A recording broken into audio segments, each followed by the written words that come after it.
Where do you see education going? Because I think a lot of people, for sure, with COVID-19 and online training and online education, it's definitely been propelled and pushed forward, the online part at least.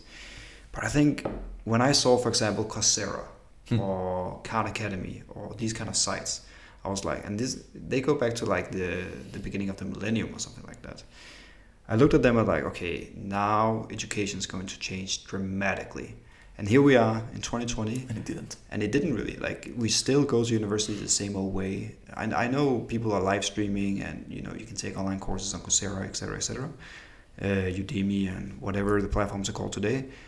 But it hasn't really changed dramatically the way we get degrees. People are still getting degrees from universities and all that stuff and using it as a sort of green pass to get into a job, for example. Exactly. I mean, let's say that the main value the universities give is not the stuff that you learn. It's a certification. Yeah. Like if I need to hire, okay, let's suppose that I need to hire a developer. Let's suppose that you are a developer, I need to hire you. And I know nothing about code. I need to trust someone that tells me that you know your stuff. And so the reason why I'm going to hire someone who comes from Harvard is not because of the stuff that he has learned. It's reputation. It's because Harvard's certified and I trust Harvard. It's a trust issue. It's almost like with blockchain, basically, it's the same thing, right? You want to have something that makes you sure that this person, as sure as you can, that this person actually knows. Right. Right? And so with financial institutions, you trust the bank. With education, you trust the university. That's it. Do you see Coursera or these kind of platforms actually give that or obtain that reputation? Maybe not as Harvard, that's a stretch, maybe. But that's the problem. They don't, for some reason, because I don't think that the level of quality that you get from Coursera is necessarily lower than what you get from Harvard. But I mean, also Harvard has a lot of courses that are free to take. You can literally study the same stuff that someone from Harvard is studying. Yeah, and they have this extension school, I think they call it, where you can take it online. You don't have to be on campus and all these different things. I think they do kind of embrace. No, but what I'm talking about is that you can go on their website and study it. You're not going to get a certification from Harvard, but it's the same stuff. Right. Material is the same. Yeah, you're just basically, listening through the door to what they're doing. True. So there's the problem of the certification. I think that's the issue. People need to trust that you actually know your stuff if they're not able to judge for themselves. I see that online courses now are changing a lot because Coursera is still some kind of institutional. If you think about it, all the courses come from universities, basically, right? True. What's happening now is that a lot of professionals, like me, for instance, are putting their knowledge out and trying to educate people on what they know, and that's very interesting because you're starting to enable people not just to learn from people that do this as a job, but also to teach. Like if I have a skill, I can just go and teach it online and help people understand new stuff. The issue that I see is still with this sort of certification. Like if, again, imagine you don't know nothing about artificial intelligence. You have someone who studied from Gianluca Mauro Academy and someone studied from Harvard. You have no idea if Gianluca Mauro Academy is better or worse than Harvard. Right. But who do you trust? Yeah. The reputation is pretty strong after centuries of educating. Yeah, I mean, I talked to people that did the MIT AI leadership course that could be considered as a competitor of my courses. That course is $3,400 for an online course that lasts like a month. And everybody told me, it was all right. The content wasn't good. The content was very basic. My course are much more advanced. But the point is, they want to have a piece of paper that says MIT, that's it. And I get it, but what changed during COVID that was really interesting was that Harvard went full online and didn't change the tuition. Damn.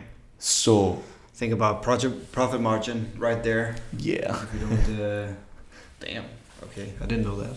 It's crazy. So now before last year, you will pay, I think it's $54,000 a year, Harvard, something like this. Right. $54,000 to be on campus. Next year, $54,000 from your room. And that, I think, legitimizes a lot of online learning because, hey, you basically telling me, you Harvard, you're telling me that there is no difference in value between being present in the room or being at home. Yeah. You just told the world. That's insane. That's insane. You just told everyone. Yeah. And by the way, also think about the networking. That's one of the most important things that you get from Harvard, right? You get a network from people that are likely going to become CEOs or presidents of the United States of America, right? Yeah, but you don't really get that network, at least the face-to-face communication where you meet people. Sure, you have the same email kind of extension address, but you never met the person. Yeah, like the alumni club is going to be diluted, I think.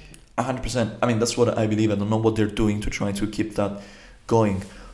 But again, since there's all these, at least perception of diluted value, but your price hasn't changed, then I think it's a big statement towards the world. They're saying, this is as good as.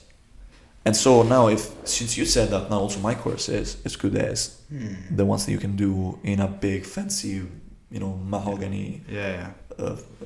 The format is not important anymore. You can be online, offline. It's the same value basically to the students. Yeah. That's what they're saying. Yeah. So I think that was a strong signal, and I want to see what happens. Also because if you think about this, if you look at jobs and industries, like you can buy today a smartphone for €100, right?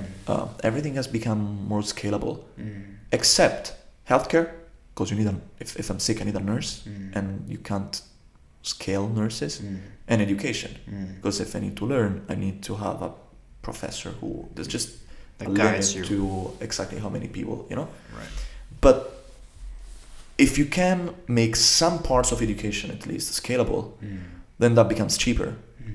And I think people are starting to realize that. It was very interesting again when my clients started to hire me for workshops that were going to be remote.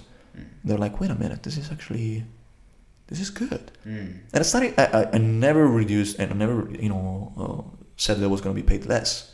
That was also a signal that I wanted to give. I was like, guys, this works. If you don't like it, I'm going to give you the money back, but I don't want to be like, hey, good, let's do a kind of B class learning. But for Ivy League schools, is a bit, they're treading on thin ice, I think, because there is certainly a level of exclusivity to the club, you're in the Harvard club or whatever. And if they just completely dilute that by opening up, let's say they keep the tuition fee, even though it's online, right? Yeah. There's no limit to how many students you can have really when it's online compared to being in a classroom. Yeah. So if they just open up and let's say multiply by 100, multiply by 1,000, the number of students because they can. Yes. The argument for having the tuition fee at the same price is going to 100% be very, very hard. But then let's call things with their proper name. You're not paying for education. You're not paying to learn neural networks or whatever. You are paying to be part of a club. Yeah. And that's fine. Yeah. I'm fine with this. I'm never going to tell anyone, hey, you're so dumb, you just paid to be part of the Harvard Club. True. Damn, I want to be part of the Harvard Club. It's cool. But then if I am from, True. I don't know, the south of Italy or from India or from Denmark, and I don't have the budget to get to Harvard, but I still want to understand how neural networks work. Why can't I do that? I don't care about joining the Harvard Club. Yeah. I want to know how neural networks work. That part you can make that scalable. But then, again, when I'm hiring someone, I need to know that I am paying for the guy who studied online or the guy who went to Harvard. They have the same basis of knowledge. Do I care about the Harvard Club? Yes. Okay, I hired the Harvard Club. Do I care for the Harvard Club? No. Cool. Yeah. They're the same human. Yeah. Nice. So I think it's about, again, giving things their proper name. Harvard, it's a club. Yeah. Great education, but you don't get great education because you walk through these rooms, No, and I mean, you might be positively affected by people working hard and being disciplined and smart and all that kind of stuff. The network. But you can have that network anyways, sitting in Denmark, sitting in Rome, sitting in wherever you are. It doesn't really have to be only in Harvard campus or wherever you might go. So there's this sentence that I really love. It says, talent is uniformly distributed. Opportunities are not. I'll just say that. And the reason why I love online education is because suddenly opportunities can be universally distributed. I actually had this very interesting thought because I have my courses online that sell for a few €100, and someone sent me an email from Turkey and he was like, hey, I want to study your courses, but attached you're going to see the average salaries in Turkey. And I was like, damn, like my course is as much as a monthly salary, and this guy's a student. How am I going to help this guy? Yeah. I don't know. And so now I'm trying to figure out also how to, because I mean, once I have the content, I just say it. Right. This is the value that I give based on the value that people are going to get here in Europe. But someone in Turkey, again, is going to pay the same price that I pay here, and his opportunities are just different, right? So he's not going to pay that price in the end, and I'm cutting him off from education. So now I'm trying to think how to make, different tiers, just because I want this to be democratic, and I need to, pay for dinner outside in Copenhagen for my rent. If I sell at the Turkish price, I'm not going to pay rent in Denmark.